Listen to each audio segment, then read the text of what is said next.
MSTC, the Medical Simulation Training Center, is really, we call it the foundry for forging a trained and ready medical force. It is truly the center of gravity of our combat casualty care sustainment training program across 3 Corps. We've learned a lot over the last 15 years of continuous combat with regards to combat casualty care. But one of the primary things that we've learned that's really supported by the data that we've collected in the Department of Defense Trauma Registry is that a huge preponderance of our combat casualty care's lives are saved, not just by medics, but also by the infantrymen and other soldiers that serve as first responders at the point of injury.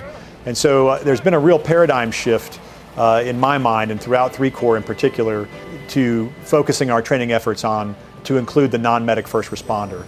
Fort Hood has about 50,000 troops, give or take, and our annual throughput's about 15,220 something last year, so of everybody, and that includes Border Patrol, FBI, NATO troops, German, big contingents of Dutch, local fire departments, police departments, and of course every MOS on Fort Hood. Plus, with our medic program, we'll have medics coming from as far as New York, Florida, Washington. Some of it's because of the availability that we have. Since we're such a large post, we're able to offer more classes than some of the smaller mystics. So we'll get a pretty good contingent of that across the board.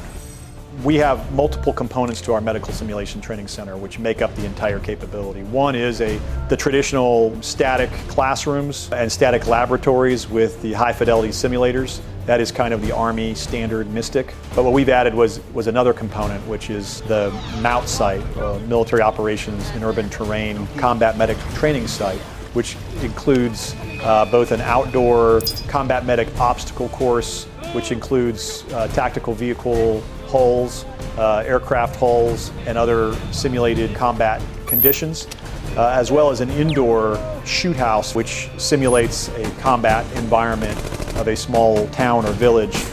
So we'll incorporate whatever your mission is, and that's where TC3 comes in. TC3 is for everybody. So TC3 needs to be, every person that's standing next to you needs to have the same training as I do or you do to treat you for that. Several of the other mystics have them outside, not like Fort Hood. We have basically an indoor city where I can control the environment, I can control the sound, the smoke, all your sensory skills. I can take all those away from you to go with your motor skills. And that's the first thing you know you're going to lose whenever you're in a bad situation is you use all your brain food up on your big muscle movement. And that's kind of what the MOUT site has done for Fort Hood, and commanders have seen that.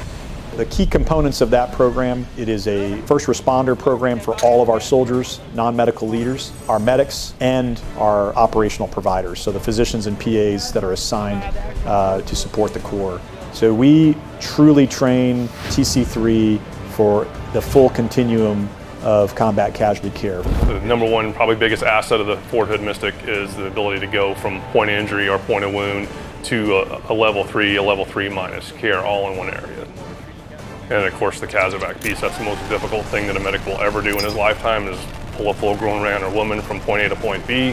I have a UH-60 Black Hawk that lands here twice a month. I have a Chinook that lands here once every quarter, which again is huge depending upon what kind of units you have. There's no loading sequence for a Bradley. There's no loading sequence for an Abrams. So you're going to put people on there the best that you can. We'd rather them learn that here on Fort Hood. We've always gotten great support from Darnell, and they send us a high-quality NCO from hospital education to really be the kind of lead instructor in working with our BMM instructors. Best thing, a good thing about the Mystic, what we're trying to do here, especially with the TC3 program, is to get the same thing. So there's 21 Mystics. I should be able to go to Lewis or Bragg or Drum, and I should get the same type of training, obviously in a different environment because you're going to assimilate whatever unit you are. This being a mech post, we're going to be heavy on pulling people out of turrets and vehicles.